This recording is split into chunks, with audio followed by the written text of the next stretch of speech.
Kakapasok lang na balita, Senado ay pinag-utos ng wasakin at alisin ang inilagay na China na floating barrier. Pag hindi inalis, dapat nang magdeklara ng gulo laban sa China. Pero bakit hindi pa rin umaaksyon ang Philippine Coast Guard at antagal umaksyon ng Department of National Defense dito? Paglilinaw ni Commodore J. Tariela, hindi dapat lamunin tayo ng galit tungkol dito. Hindi lang daw dapat madalos-dalos ang gobyerno sa usapin. Pinag-aaralan mabuti ng Defense Department kung ano ang dapat na nararapat na aksyon sa ganitong klaseng sitwasyon. Na kay Pangulong Marcos na rin daw ang desisyon kung aalisin natin o ipapaalis sa mga Chinese. Pag hindi inalis ng China, doon po pwede nang mag-declare na agad ng gyera para kilabutan ang mga... Ngayon, ang tanong ng karamihan, lalo na sa social media, bakit daw ba hindi tinanggal ng BFAR? So, kung meron na tayong guidance from the NTFWPS and from the President as our Commander-in-Chief, the Philippine Coast Guard, the Bureau of Fisheries and Aquatic Resources, with the support of the Armed Forces of the Philippines, will do whatever it takes kung ano man ang magiging nais na gawin natin ng ating national government sa pag-uutos po ng ating Pangulo. Our actions is always in coordination with all the national government agencies. We support kung ano po ang nanaisin ng ating Pangulo at ano po ang magiging advice po ng ating National Security Advisor. Napapanahon na para literal na sumugal si Pangulong Marcos malabanan lang ang China. Dito dapat ipakita ni PBBM na may pakisya sa pananakop ng China sa Baho de Masinloc.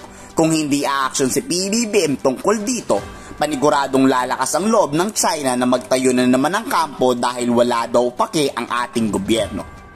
Yeah, because what is life without any risk? So, if the president would make a decision, he would have, of course, to take into account possible reaction and actions.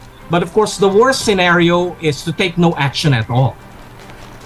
So then you get criticized. You're put in a catch-22 situation. Damn if you do, damn if you don't. So for my take as a defense analyst, we have China has always pushed us to the corner. China knows for a fact that we don't react, and this is something that China learned effectively when we did not do anything when China took control of Mischief Reef in 1996. Pero kung magdideklara man ng gulo ang Pilipinas laban sa China, hindi daw dating kakayanin ang puwersa nito. Ang nararapat daw gawin ng gobyerno ay mag-file ng kaso sa International Criminal Court dahil sa malinaw na illegal ang ginawa ng China. So, this latest action of China is completely illegal. And what we can do, since we are not a powerful country, we cannot just get their navy out of the mouth of Scarborough Shoal.